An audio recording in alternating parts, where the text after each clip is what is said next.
আসসালামু আলাইকুম, welcome back to Saida's kitchen. আজকে একটা আবার নতুন রেসিপি নিয়ে আপনাদের সামনে এসেছি। তো হচ্ছে পাউরুটির মালাই কেক। বাসায় কয়েক পিস পাউরুটি থাকলেই আপনি এই রেসিপিটা ঝটপট তৈরি করে ফেলতে পারবেন।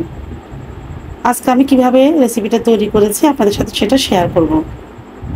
এখানে আমি কয়েক পিস পাউরুটি নিয়েছি, প্রায় 6 পিসের মতো। আর তার সাইডটা কেটে নিচ্ছি। সাইডটা কেটে নিয়ে এটা আমি ফেলে দিব না, কারণ এটা আমি পরে ব্রেড ক্রাম্বস ইউজ করার জন্য রেখে দিব। আপনারা ইচ্ছে করলে এটা দিয়ে ব্রেড ক্রাম্বস করে পর অন্য কাজ করতে পারেন, তাই আমি এই সাইডগুলি রেখে দিব। এখন আমি পাউরুটিগুলোকে হালকা ভেজে নিব, একটু ব্রাউন কালার করে নিব। বেশি ভাজতে যাব না, বেশি ভাজতে গেলে মালাই কেকটা ভালো হবে না। তাই হালকা একটু ভেজে নিব, ব্রাউন কালার আসা পর্যন্ত।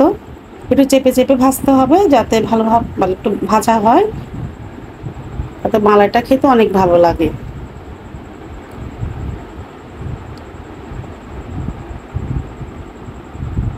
আমার প্রায় ভাজা হয়ে এসেছে, আস্তে আস্তে করে উঠিয়ে নিচ্ছি। এভাবে আমি 6 পিস পাউরুটি এভাবেই ভেজে নেব।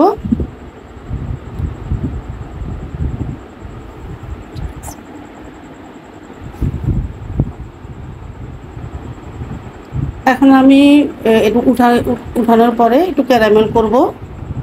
যেহেতু মালাই বানাচ্ছি, মালাই কেক করব, তাই এটা কালার আসলে খুবই ভালো লাগবে। তাই এখানে 2 টেবিল চামচ চিনি দিয়ে দিয়েছি, কোনো পানি দিইনি। আস্তে আস্তে চিনিটা গলতে দিব। আর চুলার আঁচটা একদম লো আঁচে থাকবে যাতে ক্যারামেলটা পুড়ে না যায়। দেখুন আমি কিভাবে করছি, আস্তে আস্তে করে আমার সুন্দর কালার এসেছে, একটু ব্রাউন কালার এসে গেছে, একটু পুড়ে যায়নি। এর মধ্যে আমি 2 কাপ তরল দুধ দিয়ে দিব যাতে মালার কালারটা একটু ব্রাউন হয়। এই জন্য ক্যারামেলটা দিয়েই আমি দুধটাকে গরম করে নিব। চিনিটা যাতে দলা পেকে না যায় অনবরত নাড়তে থাকবো। ভালোভাবে নেড়ে চেড়ে দেওয়ার পরে চিনিটা এমনিতেই চুলার আছে গলে যাবে, নাড়া বন্ধ করা যাবে না, তাহলে দলা পেকে যাবে। এখন আমি কিছু কুসুম গরম দুধ উঠিয়ে নেব।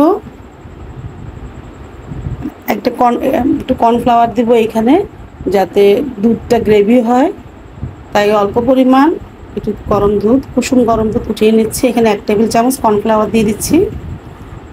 দুধের সাথে হালকা মিশিয়ে আমি এখন এক সাইডে রেখে দিব, এটা পরে আমি এটার সাথে মিশাবো। এখন দিয়ে দিচ্ছি 1/2 কাপ পরিমাণ কনডেন্সড মিল্ক। কনডেন্সড মিল্কটা দেওয়ার কারণে আমি চিনির পরিমাণটা কম দিব, যেহেতু কনডেন্সড মিল্কে চিনি থাকে। তার আগে 2 টেবিল চামচ ক্যারামেলের জন্য চিনি দিয়েছি, আর এখন 1/2 কাপ কনডেন্সড মিল্ক দিয়েছি। আর দিয়ে দিচ্ছি এখন 2 টেবিল চামচ গুঁড়ো দুধ। এতে করে মালাইটা খুবই ঘন হবে আর গ্রেভি হবে, আর খেতেও অনেক ভালো লাগবে। অনবরত নাড়াচাড়া করতে থাকতে হবে যাতে 2 কাপ থেকে মালাইটা 1 কাপে নেমে আসে।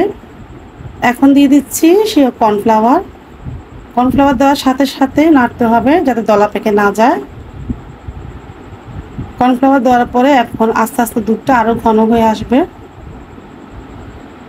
একদম নাড়া বন্ধ করা যাবে না, একটা স্প্যাচুলার মাধ্যমে আমি এখন ভালোভাবে নেড়ে চেড়ে দিচ্ছি।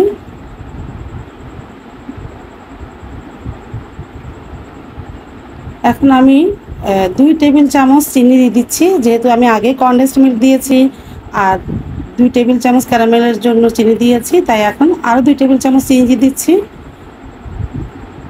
এতে এই মিষ্টিতেই হয়ে যাবে, আর বেশি চিনি দিতে হবে না।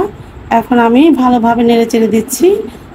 এখন দেখুন আমার 2 কাপ থেকে প্রায় 1 কাপে নেমে এসেছে মালাইটা, একদম ঘন হয়ে গেছে। এর থেকে ঘন আর করবো না, কারণ বেশি ঘন করতে গেলে পাউরুটির মধ্যে আর দুধগুলি প্রবেশ করবে না। এখন একটা কন্টেনারে আমি পাউরুটিগুলি ভাজ ভাজ করে দিয়ে দিচ্ছি, একটার উপর একটা দিয়ে দিতে হবে।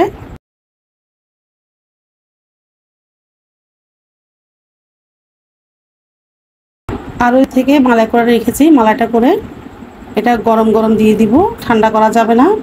গরম গরম দিলে মালাইটা একদম পাউরুটির ভিতরে প্রবেশ করবে এবং খুবই জুসি হবে। এখন আমি কিছু কাঠবাদাম আর পেস্তা বাদাম দিয়ে দিচ্ছি।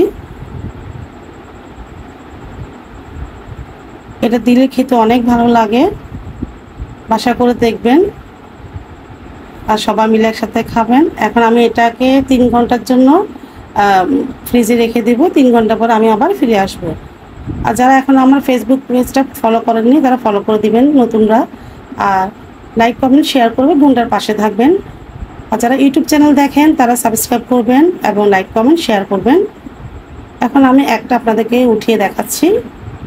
এটা দেখতে যেমন সুন্দর হয়েছে, খেতে অনেক জুসি হয়েছে। আপনাদেরকে আমি একটা কেটে দেখাচ্ছি। অনেক সফট হয়েছে মালাই কেকটা। ঝটপট বাসায় নিজেরা খাওয়ার জন্য করতে পারেন এবং মেহমান আসলেও এটা তাড়াতাড়ি কয়েক পিস পাউরুটি থাকলেও করে দিতে পারেন। এখন আমি চারপাশে মালাইগুলি দিয়ে দিচ্ছি। এরকম জুসি হলে খেতে অনেক ভালো লাগে।